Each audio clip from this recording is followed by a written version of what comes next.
Welcome to Table Talk. Thank you for joining us. Our guest today is Miss Bonnie Davis. She's the director of the Morrison Public Library. We've got lots to talk about here, all kinds of fun books. We're going to let Bonnie do some reviews of these, and so many great things to access at the library. You guys have things from adult fiction all the way down to kids. I'm going to let you just jump in and start telling us what you brought today. Very good. Well, thank you for inviting me, too. I was looking forward to this, and I selected deliberately and on purpose things that I hope you have not seen or maybe you saw and didn't get a close look at, and hopefully some things that your audience are not familiar with. So it's better to have too many than not enough. And one of the things I wanted to talk about just briefly, each year, and this has just happened usually January, February, they award awards to books. There's a Caldecott Award that they give for illustrations, and a Newbery Award, which they give for the writing. And sometimes a book is so special, doesn't happen often, they get both awards. Okay. Right. And in 2022, I brought that one. It's called Watercress. And you see they put the big stickers on them, Caldecott, Newbery, and this is one of the ones that actually won both awards. So it has won for its story as well as its beautiful illustrations. And on this particular one, it is a story about a family. They're driving down the road, and the grandparents are from another country. And the grandmother spies in the ditch some weeds. The children are in the back seat, and the grandmother says, we're going to stop here, and we're going to pick watercress. And the little girl is so horrified. She's ashamed. She doesn't want to get out of the car. She's like, no, my friends are going to see me. This is so nice. You know, she's just sinking. Right. And so when you read the story, you learn not only the traditions, because the grandmother's from another country, you learn what the traditions are of the foods they eat, how they prepare it. They do get out and get some watercress, and they take it home and they eat it, and at the end of the book. And then there's also at the end of the book, in addition to the lovely illustrations, there's a little bit of real information about how to do this, what it means. So that's why this particular one won both awards. Okay. It won for its lovely illustrations as well as its very beautiful story. And in here at the end, you can see that they actually get to eat some watercress. Yes. And as I recall, she really doesn't want to eat it either.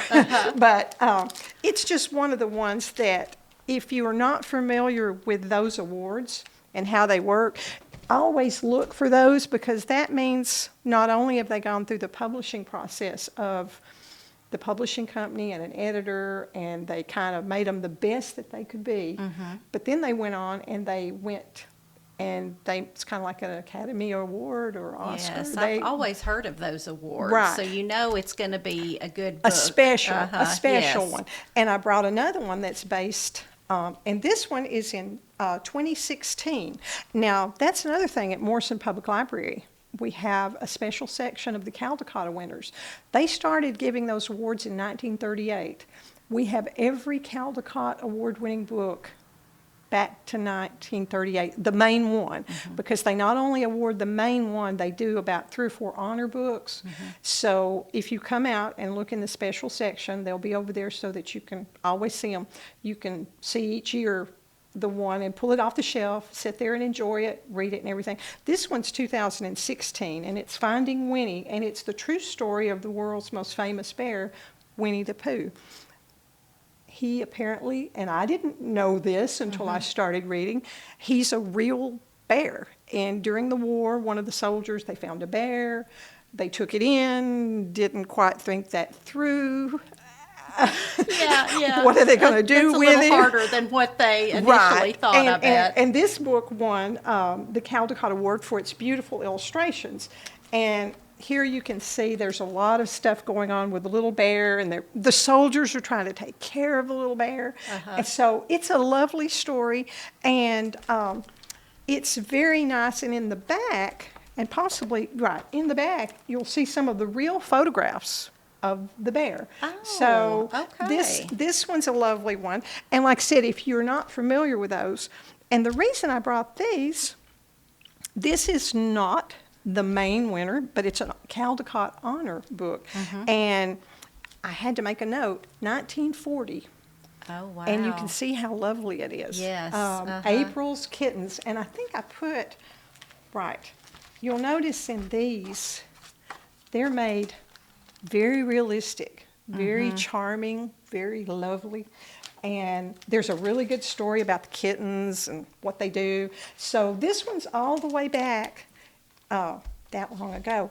Now, what I've done that's a little different, this is a...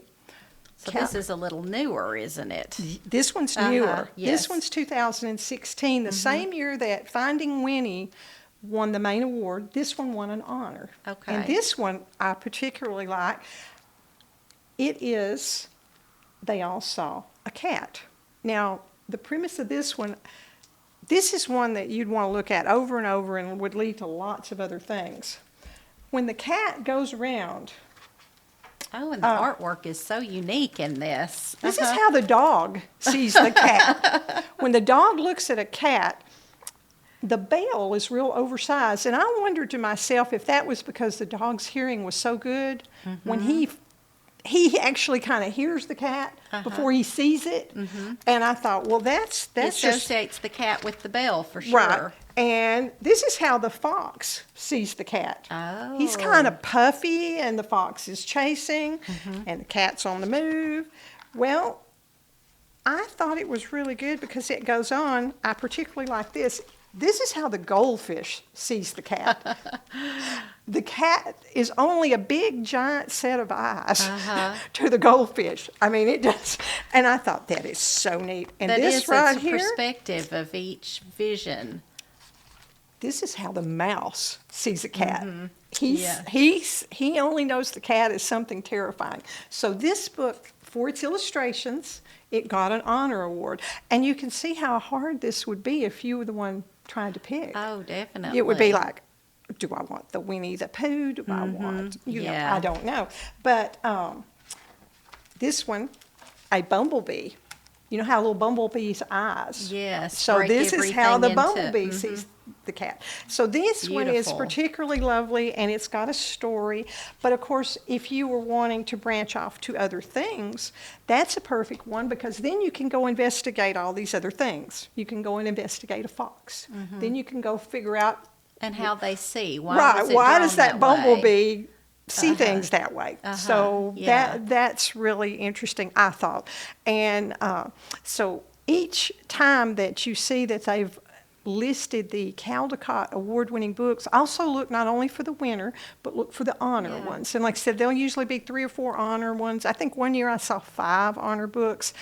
And sometimes it'll be like, okay, that main one is good, but this one, kind of like a car. If you go to the vintage car show, you'll say, oh, these cars are all lovely, but that one right there is my favorite. Sometimes there's some of the honor books that I think are, why didn't this one win? Right, right. Yeah, everybody has something Right, different and that they're I don't looking know. for. I never realized that the Caldecott was for the artwork and that the Newberry was for the story in literary. particular. Yes, Right. okay. And that's the reason it's kind of special when you find one that they've actually got both. And I thought, well, that is so neat.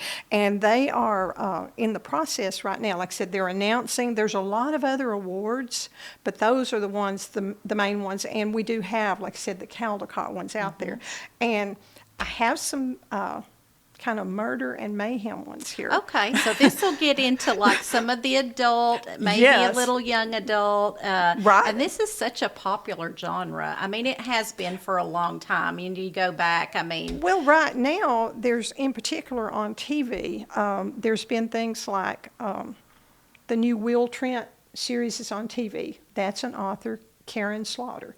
The books have been out for a while, and they're very good. So if people don't know that they could go back and read some of those stories, that's good.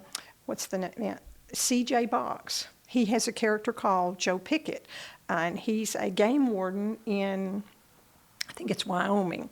And I always thought his character was good because he's a game warden. It's kind of like working at Rock Island. So he gets a call that, there's someone dead, you need to come over, they're down at the bottom of the cliff, and he goes, okay, and he takes his little horse, and he goes over there, he goes down, and he gets down there, and he's like, wait, okay, they've been shot, this is a murder. Yeah, right, so it's right. a murder mystery. Now, on TV series, they have, that same author has done The Big Sky. So the Big Sky series is based on the C.J. Box books, but it's he has more than one character he writes. So there's several ones, and everybody probably knows the Longmire series. Same thing. I think that's Craig Johnson that wrote those. So that was a very popular. Right. And Justified was based on apparently just one short story by Elmore Leonard. And, of course, he's got other books, but that series was so good. And that actor in Justified has gone on to be in so many other things. So the books sometimes will lead to so many different things. And it's so, funny how one character can spark such a short other story things, yes. can spark such a long, because that was a long-running series. It was. Yeah, and so talk to us, I guess, about some of these. Murder and Mayhem. Okay. Now, I will finish up here getting into the Murder and Mayhem with a children's book that's very sweet called This Is My Dollhouse. And this is a lovely story about a girl. She gets invited over to her friend's house who has a new dollhouse, and they play and they have a lovely time. And of course, they want to go back and forth to each of their houses. But this girl is kind of concerned. Her dollhouse is a cardboard box. And it's all decorated up, and she's got elevators made out of styrofoam cups. And so it's a great story about friendship and sharing. And she's worried that her friend won't like it. And, of course, when the friend gets there, she's so fascinated with all these things. She's going back, well, I'm going to go make some of this stuff for my house. So this is a really good story. And the reason I brought that to lead into the Murder and the Mayhem, I've kind of got biographies. This is 18 Tiny Deaths. And this is Frances Glessner, Glessner. I may not be pronouncing her name right. Frances Glessner Lee. Now, apparently this woman, she was not allowed, she was rich, but women couldn't have their own career. So she was doing dollhouses and setting them up as murder scenes. And she was interested and wanted to work at the police department, but she had no way in. So she was kind of doing that like as a hobby. Well, she did it so well that they started using her dollhouses for training. Wow. She would take real cases and lay the scene out in the dollhouse with all the little clues, whatever was in the police report. If it says there's a knife here or a broken bottle there or the chair is turned over, she'd have it all there. And she got so good at it, they were like, wait. So what they did is they bring the trainees in to look at her little, I guess they were calling them dioramas, but they call them dollhouses in here because they're little rooms. And they would have them look and make notes. Say, now make notes. Now let's go back into the other room. Everybody see if you can solve the crime from what you saw in the little room. And so the biography is of her and how she is the inventor of the modern forensics, where that used to, according to this book, and they tell some real cases, if they came upon a murdered body and it was wet, they just say it drowned. They didn't look at anything else. Right. And she was the one that led it into all the other things. So this is a very interesting book if someone is interested about the history of how things evolved, I guess, over in time, crime right? solving. And it's a true story. It tells, let's see here, all the places that she lived, and here she is with one of her little rooms. And they're not very big, but they've got everything in them. And I think her little rooms have been toured, I guess now, and they bring them out on display and things. But I thought that was really interesting. That's amazing that has evolved that way. Well, that was one of those things that I never knew that. I mean, that's what's so interesting about a book. It's like, you did what with a dollhouse? and it's very strange to look at one that she's made and go, okay, I see. And if there was a little blood stain on the floor, she'd put a little thing. And one of her, I'm trying to remember one of her famous ones, I think it's a kitchen. And they couldn't figure out how the person died or how anybody got in, because all the windows are shut. And if you look at it, it's an older kitchen, because this is a period piece. It's the start of it. And there's an ironing board, and the iron's turned over, and an old-timey gas stove over here is cooking something. And I'm thinking, wait, an old-timey gas stove, and it's cold, and it's winter, and all the windows are shut, and the doors are shut? What do you think they might have died of? Right. You know. Yeah, maybe gas. Maybe. So she put all the little clues, and so that was neat. And one of the ones here that I wanted to show, the Thursday Murder Club. I think there's one on TV now about all the murderers in the building, and I don't know which one predates which one. This author is from Europe. And apparently these books have been out, and they were now being published over here. And it is kind of like a retirement home. And there's different people, like I might be there, you might be there, and that's just it. We don't know enough about each other. Right. So, but we do know one thing. One of the ladies, she's a retired police lady. So she's bored, and all she has to do in her time is she goes through her cold cases. And because of this, every day at the senior place is booked. It's either bridge or it's crocheting. Right. And so as she gathers friends, she's like, they said, what are you doing? She said, well, I'm looking through these cold cases. And one lady's like a nurse. She's like, well, I think I know something, Right, has something to contribute to right. the case. So they said, well, why don't we get together? And they go down to book a room. And they said, what do you want to call it? So they're on Thursday, and they're the murder club. So that sounds really fun. It is. And they kind of get in trouble because they start to realize that they may have solved a cold case. And now they're like, well, we're a bunch of senior citizens. What do we, who do we tell? Who do you call? Right. I mean, who's going to listen to them? Where do they go? And some of these things are 20 and 30 years old. It says, well, what do we do now? So these were very good. And I understand that this possibly, I think there's about 3 books out now, that it may have gotten a movie option. So there may be something in the works, like maybe a couple of years from now, and so that's one that people will want to watch. And I brought this one. This one is kind of Ghost on Black Mountain.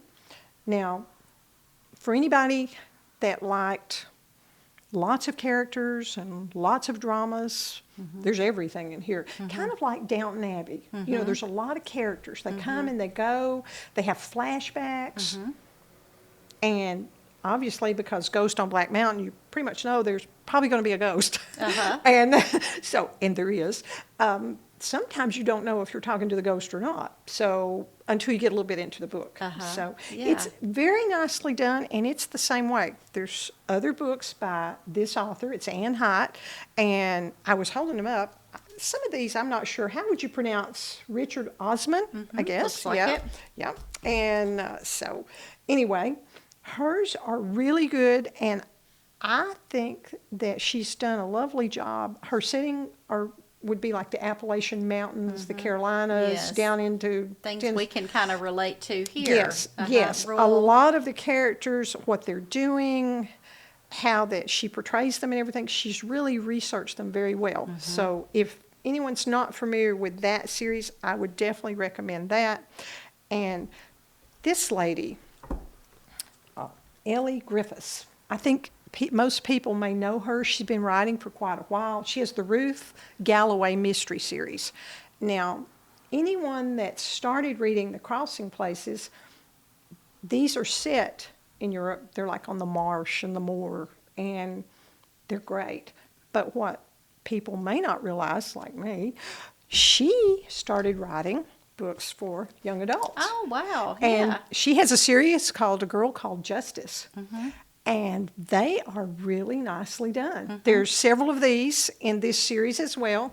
The young girl, it explains what's happened to her family, where her dad is, the time period. She has to go to boarding school. This is not good. There's something going on in the country that's not right. And so she has an opportunity, like as a young person, to meet people that she would not normally have met, and starts to see things that she knows something's wrong. Right, right. So she kind of gets into the crime solving as right. a young girl. We had a joke on some of the TV series. What's the Murder, She Wrote? We said, you don't want to move next door to that lady because everybody she meets doesn't end well. doesn't end well. There is a reason that the young girl has wound up having the opportunity to see these different things. So as the series goes on, there's a logical reason. Right. So it's very nicely done. Okay. And that's one that... And that's a young adult. Yes. Okay. Yes. And so if you've been reading... In fact, if you've been reading the other one, I would definitely recommend that. A lot of the young adult books, the plots are complicated enough and the characters have enough depth. There's no reason that a grown-up wouldn't enjoy them. In other words, you're not going to be able to figure out who did what real early in the book, if ever, until you get to the end. They are that well written. So I would recommend, if you think you've exhausted as a grown-up some of the things you're reading, go look in the young adult stuff and see what's there. They're the same way. They have a lot of the award winners. Like this gets into the Newbery, and it's where the mountain meets the moon, and there's about 2 or 3 more books in this series. So very nicely written, very good story, lots of good characters. And like I said, it's not going to be, I guess a lot of people might think if you're thinking young adult or a children's book that it's so simple that it's like you would be bored. I don't think so. It's changed a lot, hasn't it? Well, it's just the fact that it's so nicely done. And I think there's no reason that you wouldn't enjoy those. This one right here, The Emperor's Riddle, I actually was able to meet this author. A lot of the things that happened before the pandemic, like book festivals and things, they're kind of on hold. But probably, I guess maybe 2018 or 19, they were still having the young adult book festivals, and I was able to attend. And she was one of the authors there on one of the panels presenting, and she was very young. I think she was probably just about 20, and she was amazed that one of her first endeavor got published. And this is not what her background was. If I'm remembering correctly, and there's a bio over here in the back, I think she was going for her medical degree, which I think she continued and pursued. But she wrote this, and it's wonderful. It's a mystery, and of course it's, she said that she kept hearing this story from her grandmother, and she kind of put together, kind of filled in the blanks and embellished the stories. So it's a really, really nice, kind of like a treasure hunt. So I thought it was very nicely done. And it's young adult, and it would be another one that I would say, you're not going to have any problem, enjoying that. Now, there's one way up here at the front. Recently on TV, they had the Magpie Murders on PBS. And this is Horowitz. I didn't realize that he wrote, he was authorized by the estate of James Bond. He wrote some of the James Bond stories. I didn't know that. And so I've got him. He's up here at the front. And this one right here, he also writes young adults. Okay. And this, I believe, is also a series streaming Okay. somewhere, the Alex writer, but it's by the same man that did the Magpie Murders, writes the James Bond novels for the estate. So, and this is, the premise of this is the young man, he was living, I guess, with his uncle, and he comes home, the uncle's passed away, and he's like, what's going to happen now? The lawyer comes over, and it kind of looks like maybe his uncle might have been a spy. Okay, So, yeah, right. yeah, and it kind of looks like that maybe whoever killed his uncle didn't find what they were looking for, and they think maybe he's got it.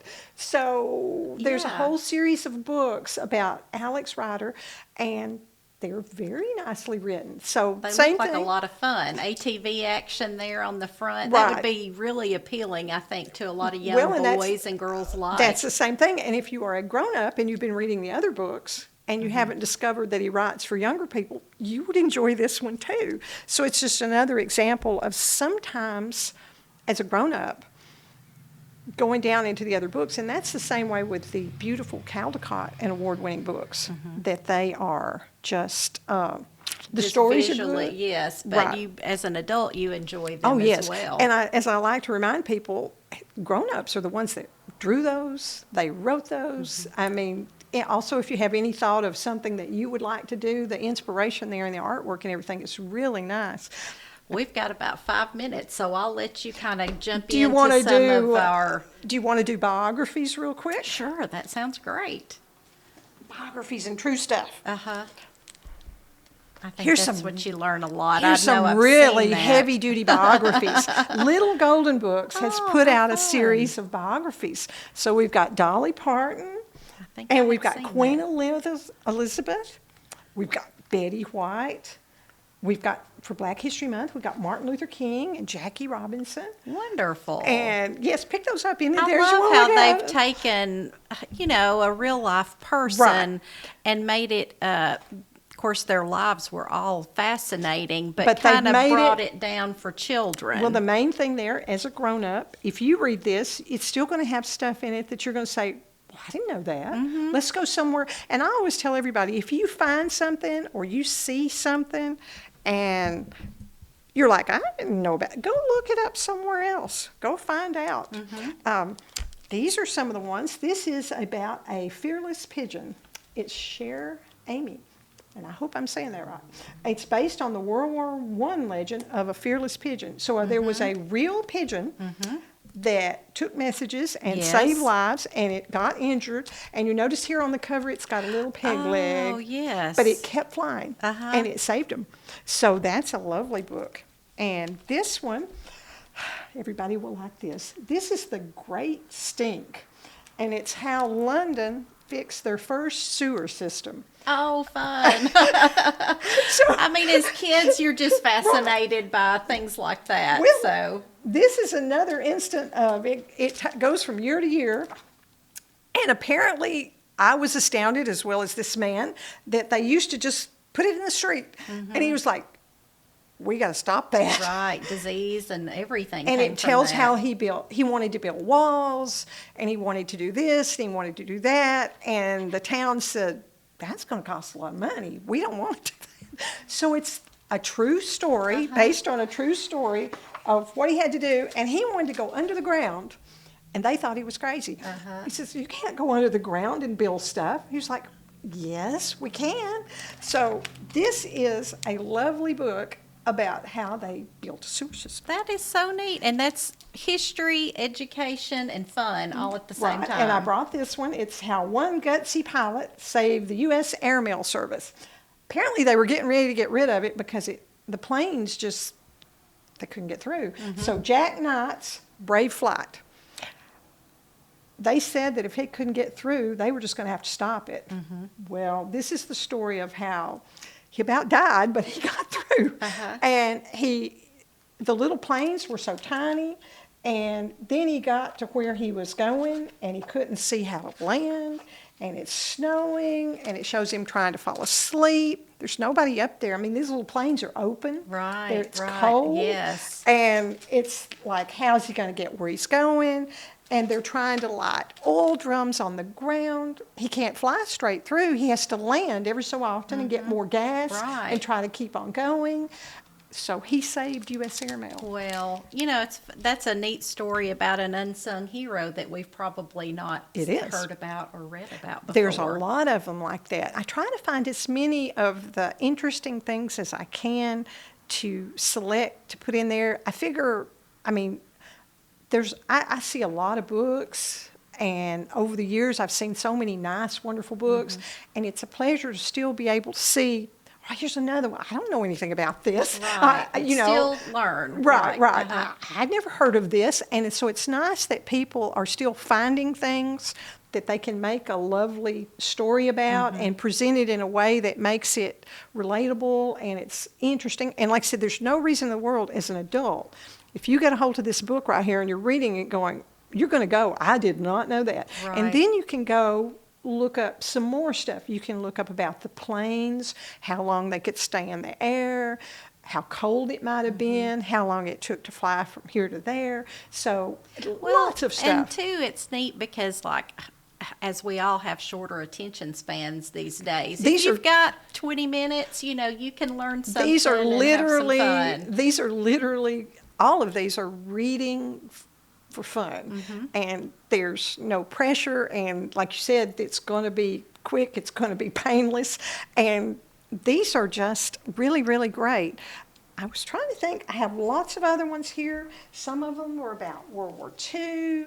So if someone would like to come out, I'd be glad to show them any of these if they're not checked out. Yeah, And, right. Well, you've got such a great selection, and all of our libraries are such wonderful resources. I would suggest, like I said, as an adult, when you go in, head not only to the grown-up stuff, but head over to the young adult section, and head over to the where the award-winning books, the picture books are. You would want nonfiction. These would be like in kind of biographies. Okay. Well, thank you so much. I'm sure you all have. It's great to see the libraries opening back up again. I'm sure you guys are going to have a big summer with things planned. Hope so. Yes. Hope everything goes well this year and Yes, everybody's stays able to well. get out. Yes, that's right. Looking forward to that. The Morrison Library is a great resource for everywhere in Warren County, and all of the counties have these wonderful libraries. It's a great way to get the kids off their tablets, off their phones. If you just have a few minutes to stop by, I always try to have something on display, like right now, miniature quilts made by some of the Amish families that are in Morrison, and they're just lovely. So miniature quilt exhibit so right now, and that'll now. change. And before that, it was vintage paper dolls. Okay. So that's fun. Could be anything. Yes, but you do a you wonderful just stop in job and look. with that. Yes. Well, I'll say also thank you to our audience for joining us today. We hope you enjoyed our show, and come back again next week for more Table Talk.